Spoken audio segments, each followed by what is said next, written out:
Welcome back. Let's get into the latest on Tropical Storm Bertha. I want to start with a live view of Orange Beach, Alabama. This is where they are dealing with the impacts of Bertha this morning. And I think this is what it's going to look like in New Orleans here later this morning and through the afternoon. Now, it may look a little bit more dramatic than it actually is, but the lake's going to be choppy. The winds are going to be coming off the lake, and we are expecting some passing showers, but I'm not expecting heavy rain. I don't have a flood risk in New Orleans, but I do think you're going to have an umbrella. And, well, it's hard to have an umbrella when the winds are blowing 30 to 40 miles an hour. And that's exactly what you're seeing here. Now, keep in mind, this camera is elevated by quite a bit, so the winds are stronger where the camera is than it actually is down here at the surface. But this is what Tropical Storm Bertha looks like right now along the Alabama beaches. We've got winds gusting right off the beach near 41 miles an hour at that buoy. It's probably close to 30 or 40 miles an hour actually on land there. 47 near Chandeleur Island. There's the center of Bertha. It's currently sitting around 60 miles south of Pascagoula. It's about 95 miles southwest of New Orleans and about 45 miles off of Plaquemines Parish. The track of this, I think we're going to have landfall in Plaquemines Parish at around 1 o'clock this afternoon. Weak tropical storm there with 45-mile-per-hour winds. Now, the rain with Bertha. We have light rain on the north side. It is not heavy rain. It's more of just a light drizzle and a little rain passing through with wind. That's probably going to be with us throughout much of the day.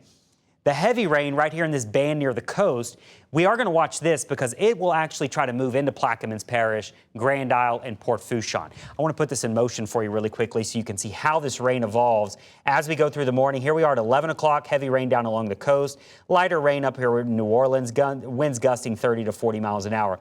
Once we get into the afternoon, we still have some heavy rain near our coast, maybe getting some heavy rain near Grand Isle this afternoon. Same thing, Port Fourchon, but look how quickly it dissipates the further north you get. So that's what we're going to have much of the day. Heavy rain coast, and in the Gulf, light rain north and gusty winds, 30 to 40 miles per hour. So the rainfall totals never really add up much in New Orleans, but along the coast, they may get up to 4 inches. Down in the Gulf, they could get over 10 inches. So that's where the heavy rain is. Maximum wind gusts, 40 to 50 miles an hour right here along our coast. Plaquemines, Grand Isle, Port Fourchon, 40 to 50 mile an hour wind gusts. Lafitte, close to Houma, 35 to 45. New Orleans and up towards LaPlace, Slidell, 30 to 40 mile per hour wind gusts. Same thing over in South Mississippi, 30 to 40 mile per hour wind gusts. That's not going to cause huge widespread problems, but maybe some random little power outages. The winds are going to be strongest as we get into the early afternoon. That's as the center passes by. And then tonight, as that center pushes away, we see a shift in the winds out of the south. That'll start to pile up some water in Barataria Bay, Grand Isle, Terrebonne Bay as well, along with the west bank of Plaquemines Parish. 1 to 3 feet of water rise is expected on this side of the river. But over here in Lake Bourne, east bank of Plaquemines, Venetian Isles, water's already up by several feet. It may climb another foot or so. So we already have some flooding going on in the Shell Beach area. The lake is expected to rise by about 1 to 3 feet. That's not too bad, but the water will be elevated in the lake, and the lake is choppy. So there you have a 7-day forecast weather impact alert for today and tomorrow morning. By tomorrow afternoon, we start to see Bertha push towards Texas.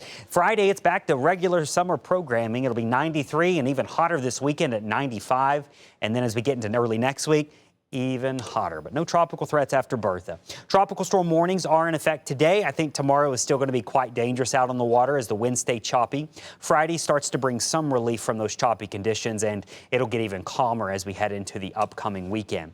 That high tide and coastal flooding, those are going to be most prominent in the morning hours. That's when we have our 1 to 4 feet above normal. Whereas low tides and some relief from coastal flooding, that's going to happen as we head into the late afternoon and into the evening hours. Inclusive Care believes in a future full of health, happiness, and hope for everyone in the community. From pediatrics to podiatry, dental care to behavioral health, they are here to support your wellness journey. Inclusive Care, the future looks bright with health care done right.